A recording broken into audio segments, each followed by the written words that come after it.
RS کہانی zone میں خوش آمدید۔ جب رشتوں میں زہر گھل جائے تو سچ اور جھوٹ میں فرق کرنا مشکل ہو جاتا ہے۔ شک کا زہر، ایک ایسی سچی کہانی جو آپ کے دل کو ہلا کر رکھ دے گی۔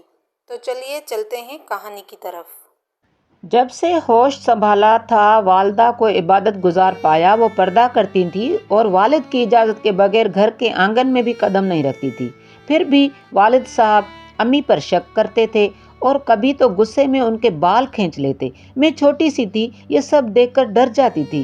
مجھے اچھی طرح یاد ہے کہ ابو گھر میں داخل ہوتے ہی پہلا سوال یہ کرتے تھے کہ کوئی آیا تو نہیں تھا؟ امی جواب دیتی کوئی نہیں آیا تھا۔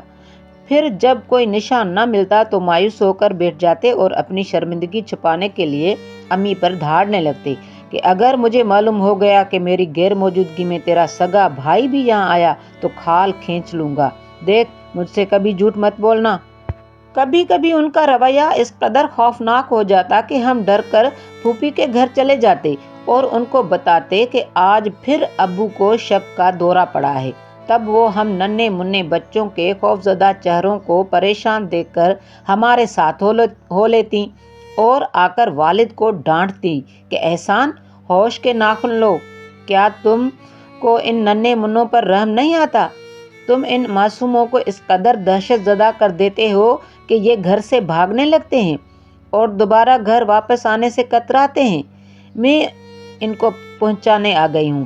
آئندہ ایسا نہ ہو، خیال رکھنا، ورنہ تیرے بچے کسی دن کسی اور طرف نکل گئے تو پھر تم عمر بھر پچھتاتے رہو گے۔ اس وقت تو والد صاحب سر جھکا لیتے، مگر جلد ہی سب کچھ بھول کر دوبارہ پہلے جیسا طرز اپنا لیتے۔ خدا جانے ان کے ذہن میں کیا چلتا تھا۔ یہ بات ہم بچے تو کیا، اچھے بھلے باشعور بھی سمجھ نہیں پاتے تھے۔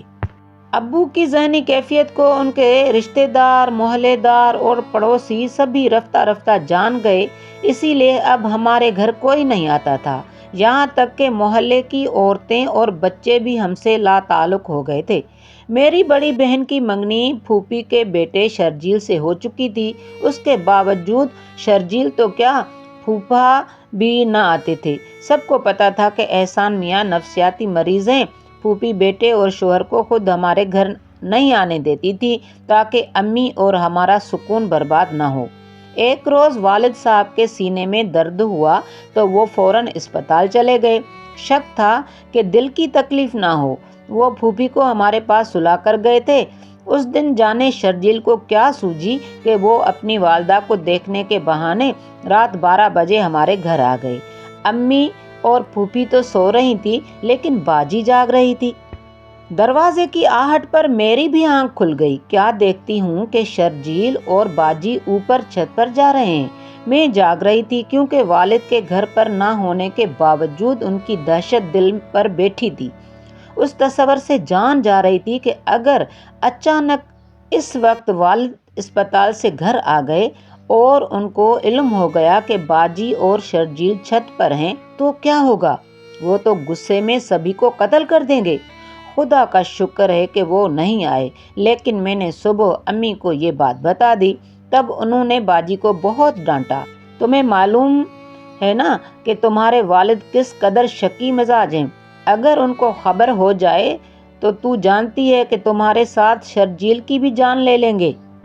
باجی نے شرجیل سے کہا ہوگا، اسی لیے اگلے روز اس نے امی سے معافی مانگی اور کہا کہ آئندہ کبھی ایسا نہ ہوگا۔ وہ بہت شرمندہ تھا۔ بہرحال اس واقعے کا علم ابو کو نہ ہو سکا۔ یوں باجی کی شادی شرجیل کے ساتھ خیر و عافیت سے ہو گئی۔ وہ تو وقت پر دوزخ سے جنت میں چلی گئیں، مگر ہم دوزخ میں ہی رہے۔ باجی کی شادی کے 1 سال بعد میرے لیے ماموں اور ممانی اپنے بیٹے کا رشتہ لائے۔ بہت اچھا اور نیک لڑکا تھا۔ وہ تعلیم یافتہ بھی تھا، لہٰذا ابو سوچ میں پڑ گئے۔ بالآخر بیٹیوں کو بیانا ہی تو تھا۔ تاہم والدہ سے منتیں کروائیں تب رشتے کے لیے ہاں کہی۔ اس معجزے پر والدہ خوش ہوئیں اور اپنے بھائی و بھابھی کو اچھی طرح سمجھا دیا کہ دیکھو اب ہاں ہو گئی ہے، مگر جب تک شادی کا دن نہیں آ جاتا یہاں آنا جانا مت رکھنا۔ تم لوگ نہیں جانتے کہ احسان میاں کیسے تنگ مزاج ہیں۔ بس اب شادی والے دن ہی لڑکے کو بیانے آ جانا۔ ہم اچھی طرح سمجھتے ہیں، ماموں نے کہا۔ جانتے ہیں احسان میاں کے بارے میں اچھی طرح سے، پہلے بھی نہیں آتے تھے، اب بھی بلا وجہ نہیں آئیں گے، تم اطمینان رکھو۔ میری شادی میں 2 ماہ رہتے تھے کہ بدقسمتی سے انہی دنوں نانا جان کے انتقال کی اطلاع آ گئی۔ یہ ایسا سانحہ تھا کہ امی کو گھر سے قدم نکالنا پڑا، ابو بھی ان کو نہ روک سکتے تھے۔ البتہ وہ امی کے ساتھ نانا کے گھر پہنچے۔ یہ میت کا گھر تھا، سبھی رشتہ دار آئے ہوئے تھے۔ ابو کسی کو آنے سے روک نہ سکتے تھے، مگر وہ بہت بے چین ہو رہے تھے اور چاہتے تھے کہ کسی طرح یہ ایک دن گزرے اور وہ ہمیں واپس گھر لے جائیں تاکہ کوئی رشتہ دار ہم سے بات چیت نہ کر سکے۔ امی کے سگے ماموں حافظ صاحب بھی آئے ہوئے تھے۔ انہوں نے دلاسا دینے کو نانی کے سر پر ہاتھ رکھا۔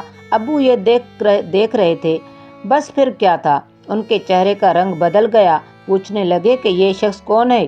امی نے بتایا کہ میرے ماموں ہیں، ہمارے گھر کوئی نہیں آتا، تبھی آپ رشتہ داروں کو نہیں پہچانتے۔ مگر ابو کا مزاج بگڑ چکا تھا، پارا 7ویں آسمان پر تھا۔ یہ بھی خیال نہ کیا کہ سسر فوت ہو گئے ہیں اور ابھی جنازہ نہیں اٹھایا گیا۔ امی سے کہا، بس دیکھ لیا مرے ہوئے باپ کا منہ، اب چلو گھر۔ سارا گھر رشتہ داروں سے بھرا ہوا تھا، نانی اور خالائیں رو رہی تھیں۔ ایسے موقع پر بھی والد صاحب نے ڈرامہ کر دیا۔ سب نے سمجھایا کہ حافظ صاحب ہمارے سگے ماموں ہیں، بزرگ ہیں، کرنے کے مترادف ہے۔ بزرگ ہیں۔ نانی بیچاری بھی اس انوکھے جھگڑے میں اپنے شوہر کا غم دبا کر داماد کو صفائیاں دینے لگی۔ تمام برادری نے اکٹھے ہو کر والد صاحب کی منت کی کہ اپنے سسر کا جنازہ تو اٹھنے دو، پھر بیوی کو لے جانا۔ مگر والد کسی کی کب سمجھتے تھے، یہاں تک کہ ماموں سے بھی کہہ دیا کہ میں تمہارے لڑکے کو اپنی بیٹی کا رشتہ ہرگز نہیں دوں گا، بس تمہارا خاندان دیکھ لیا، ایسی بے غیرتی مجھ سے برداشت نہیں ہوگی۔ بڑے ماموں نے کہا کہ آپ جنازے میں شامل نہیں ہونا چاہتے تو آپ کی مرضی، ہماری بہن اس وقت نہیں جائے گی، تیسرے روز ہم خود ان کو آپ کے گھر چھوڑائیں گے۔ والد جیسے بات کو بڑھانا چاہ رہے تھے، تمام برادری کی منت و سماجت کے باوجود وہ ہم بچوں کو ساتھ لے کر نانی کے گھر سے نکل کھڑے ہوئے اور والدہ ان کا منہ تکتی رہ گئیں۔ ہم بہن بھائی حیران تھے کہ یہ کیا ہو گیا۔ نانا کے انتقال پر گئے تھے اور ماں کو کھو کر آ گئے۔ گھر پہنچ کر ابو نے بچوں سے کہا کہ تمہارا اپنی نانی والدہ یا ان کے گھر والوں سے آئندہ کوئی تعلق نہ ہوگا۔ 1 سال گزر گیا، ابو والدہ کو لینے گئے، نہ ماموں نے ان کو پہنچایا، بلکہ والد نے ہی ان لوگوں کو آنے نہ دیا۔ یہاں تک کہ عید آ گئی، تب چھوٹے ماموں یعنی سرفراز کے والد اور ان کی بیوی ابو سے معافی مانگنے آئے تاکہ وہ بیوی کو گھر آنے دے، جو ہم بچوں کی جدائی میں نہ جیتی تھی اور نہ مرتی تھی۔ انہوں نے ہاتھ جوڑے، معافیاں مانگی، مگر انہوں نے ایک نہ مانی، وہ مایوس لوٹ گئے۔ نانی اور بڑے ماموں بھی آئے، وہ بھی بے عزت ہو کر چلے گئے۔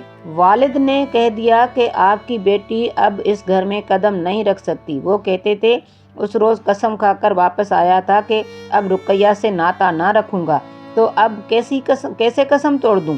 ہم کو امی کی یاد ستاتی تھی، ہر روز رو رو کر سوتے تھے۔ پھوپھی نے بھی سمجھایا تھا کہ تم زیادتی کر رہے ہو، لیکن والد تو پتھر کا دل رکھتے تھے۔ بالآخر پھوپھی نے کہا کہ ناصرہ کا رشتہ تم میرے چھوٹے بیٹے سے کر دو، بیاہے جانے کے بعد تمہارے پاس ہی رہے گی تاکہ بہن بھائیوں کو کھانا وغیرہ پکا دیا کرے۔ پھوپھی کا گھر برابر میں ہی تھا، والد نے اپنی سہولت دیکھ کر ہاں کر دی، لیکن پھوپھی کا یہ لڑکا مجاہد نہایت نکما اور ان پڑھ تھا۔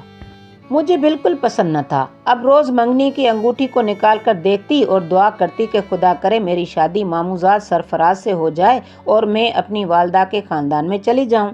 یہ تھے وہ حالات جنہوں نے مجھے باغی کر دیا تھا۔ جس روز شام کو میرا مجاہد سے نکاح تھا، میں نے صبح 2 جوڑے کپڑے بیگ میں ڈالے اور پڑوس میں چلی گئی۔ ان کی منت کی کہ مجھے میری نانی کے گھر پہنچا دے۔ انہوں نے کہا کہ ہم ایسا کریں گے تو آپ کے والد ہمارے ساتھ جھگڑا کریں گے اور ہنگامہ کر دیں گے، یہاں تک بھی برداشت کر لیں، لیکن اگر انہوں نے ہمارے خلاف پولیس میں کیس درج کرا دیا تو ہم کیا کریں گے؟ بہتر ہے کہ تم خود ہی ویگن پر بیٹھ کر اپنی نانی کے شہر چلی جاؤ، البتہ ہم تمہاری نانی کو فون کر دیں گے کہ آپ کی بچی آ رہی ہے، اڈے سے آ کر لے جائیں۔ انہوں نے مجھے رقم بھی دی اور یوں میں اکیلی ہی ویگن اڈے پر پہنچ گئی۔ مجھے معلوم تھا کہ نانی کے شہر کون سی گاڑی جاتی ہے،